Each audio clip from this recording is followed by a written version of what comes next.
Hey, I wanted to talk today about vision boards because I had something interesting happen to me this week and it kind of made me think of making this video to talk about it. I've recently started having like fresh flowers in my house and not really on purpose, just kind of like I go to the grocery store and there was some on clearance and then they came home with me. And then, like, one thing led to another. And then the other day, my daughter and I were there and they had roses on sale for what reason I don't know. They have roses on sale in August, but anyway, so they had roses on sale, and so we picked some out, and I brought them home, and I went to put them in like the normal spot in the door, like the entryway where I usually keep all my fresh flowers when I get them, and they didn't fit because it was like kind of a smaller arrangement. And so I was trying to find like a perfect place for them in my house, and I went and I took them in my bathroom and I put them in there. And I was like, oh, those look so pretty. And I was smelling them. And then I turned around and I keep my vision board in my bathroom because I go to my bathroom frequently, during the day to go to the bathroom, and I shower in there and do. So I'm in there often. And so that's where I keep my vision board. And I turned around and I looked at my vision board, and in the background of my vision board, there are a picture of pink roses. And at the time, I cut it out just because it looked aesthetically pleasing behind all the other words that I had, and it wasn't really like any kind of, I wasn't trying to manifest anything from those roses, but there they were. So I turned around and I was like, oh my gosh, like there's those pink roses from my vision board right there. Like it would never occur to me. Like I don't buy roses. I rarely buy fresh flowers. It's just been a new thing that's just kind of keeps happening. But anyway, so then I started looking at my vision board and I was like, oh my goodness, I have literally manifested everything on my vision board that I look at. And I had this realization, like all of these things on my vision board that I look at every day and I, put them in my mind, I put them in my energy, I have manifested. And then I realized there's a half of my vision board that I don't even look at.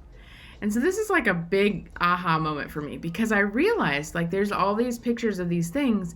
And when I look at it, I think, oh, I can't really have that open floor plan of a house because my house doesn't look like that. Or, I have one, I love houseplants. So I have this beautiful picture of this room just coated in houseplants. And I don't look at it because I'm like, oh, that would drive my family crazy if we had that many plants around. I don't really know how to build shelves. And so I ignore it. And so there's like various pictures on the vision board that I don't look at. And like right in the center of the vision board is this picture of this adorable cow. And I love cows and I've wanted a cow since I was probably born, but when I was a child, like ever since then, I've always wanted a cow. And like my mom would take me to her friends' houses who had cows and I would play with them. Like I love cows, but I don't ever look at that picture because I think, oh, I can't really have a cow. I don't have a fence in my yard, that would hold a cow. And so I just don't look at it. And the only person who really looks at it is my, she's 3 now, my 3-year-old, and she'll look at it and point. I'm like, well, that's a cow, but other than that, I don't look at it. I don't feel into what it would be like to have a cow. If anything, I avoid the feeling because I feel sad that I don't have a cow. And so anyway, that was just funny. But anyway, so I realized like there's parts of my vision board that I actually didn't look at because I didn't believe I could have those things. But all the things that I do look at and that I feel into, I have all of those things. So it just made me, first of all, inspired to get a new vision board, and which I think you should do every once in a while. But also, like, it really made me inspired to make this video to encourage you that if you have a vision board and sit there, feel into every tiny little thing on that vision board. If you don't have a vision board, make one for 100% sure. Make 5 of them, make as many as you need. You can make a vision board for each individual thing. Maybe you're trying to get a new job, make a vision board of all the things you want in your job. Maybe the clothes you want to wear in your job, how you want to feel at your job. If you want a new house, make a house vision board, but you can also make a generalized vision board of how you want to feel, what kind of things you want to manifest into your life, and then really feel into those things because who knows what would happen if I had felt into all of them. But anyway, so I just thought that was really cool and I just wanted to share that with you. And so I hope that helps somebody. And so, like in my vision board, one of the things I had was, like I said, that picture of, first of all, I had this picture of like a very open floor plan house. And I don't have that kind of house. But if I had really felt into that and really, who knows what would have happened. Another thing that I have that I didn't look at was a picture of how I want my garden to look. And I have this really beautiful fence around it. And right now, like, my garden looks like crap. And so I don't even look at that because I'm like, oh gosh, it would cost thousands of dollars. I don't even know what it would cost, like I should really. And so, just really taking that time to allow yourself to feel into it, but also take the time to sit down and figure out how much it would cost. Because one thing that we get, I don't know if you're anything like me, one thing that I do is I will look at it and be like, oh gosh, that'd be so expensive. Like I just said, I'm sure that fence would cost thousands of dollars. But the truth is, if I actually sat down and figured out how much it would cost, it probably wouldn't be that much, And so then it makes, like, once we realize, even if it costs thousands of dollars and we have like an actual number figure, a lot of times that number will actually make it feel more attainable, so that feeling can really start to well up in your soul a little bit easier than if it's just like this generic feeling of like, that's going to be so expensive, because that's going to be so expensive feels out of reach. But if it was like $2,500, well, that's doable. And maybe not, maybe not right this second for some people, but it's doable. And $2,500 is a whole lot more doable than, oh, that's a crap ton of money. A crap ton of money is, you can't really end up with a crap ton of money. When have you ever looked at your bank account and it said crap ton of money? Never. Even if you had $1 million in there, it wouldn't say that. So if you really get like a dollar figure or a feeling, let's say it's not something that's financial. So if you really get a feeling of what you're wanting. So one of the pictures I have is a woman standing on a beach and she's got her arms out, right?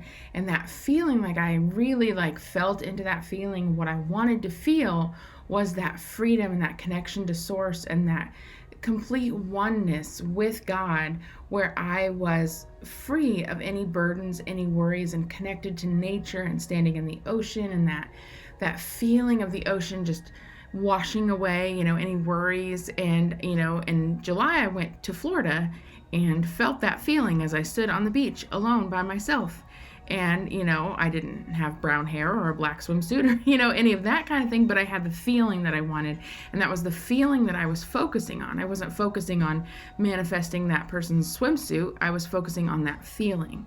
And so it doesn't have to be a financial thing, but really make it tangible in your mind of what you want to feel.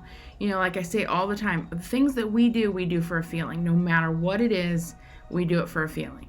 Everything we do, every human on earth does things for a feeling, maybe even animals, I don't know. So don't think of that as like a bad thing where people are like, oh, you're just trying to get a feeling from this. Well, of course you are. You're a human, and that's why we do things. So really allow yourself to figure out what it is exactly that you're wanting out of that. And then if it's like, what do I want to feel? If I had focused on that and been like, well, I'm not 5'10" like that girl, and I don't have a black swimsuit, and those kind of things, well, then it would have made it hard to manifest it because I was focusing on things that I didn't actually even want, and so like like I said, for the fence around my garden, if I was focusing on a crap ton of money, that's not attainable. That's not something your mind can even process what that means, because it's not a thing. And so if you're focusing on, like, I want this fence, and then figure it out. What's it going to cost you? It's going to cost me this much money, and then maybe even write that on there so you can see, like, the next time you look at your bank account, you might look at your bank account and think, oh, I have $2,500. And granted, you might not be using it for that fence, but you can see like $2,500 is something I can't attain. Clearly, it's in my bank account. I might be needed for other things right this second, but you can start to get that feeling of, okay, these things are actually attainable. And then that doubt that's in your mind can start to go away. And then you can really allow yourself to have that feeling of it, And then your mind will come up with different ways to start manifesting those feelings. So for example, where I was looking at that picture and thinking, well, I can't really have an open floor plan house because that's not what my house looks like. If I had really sat with the feeling, maybe I would have moved, but more likely, like, maybe I would have come up with some idea where I could have rearranged my house in a certain way that it felt more open, or just allowing that to come and flow through you is what you're doing when you're manifesting things. When you have those vision boards, it's really to allow yourself to start to dream and to feel. Always feel. You're looking for a feeling. So everything you put on your vision board, you're looking for a feeling in it. And so I just want to encourage you today, as soon as you can, make a vision board. It doesn't have to be on paper. It can be. It doesn't have to be only pictures. It can be words. A lot of mine is just words. And different things like that. Like you can make one on your computer and put it as your background on your computer or your phone. You can do it however you want. Pinterest some vision board ideas. But I really encourage you today to get a vision board and get clear on what you want to feel, and really get clear on the attainment of it, that it's not out there. Make sure you don't feel like it's pie in the sky or it won't work. And so I just wanted to encourage you to do that today. So have a good day.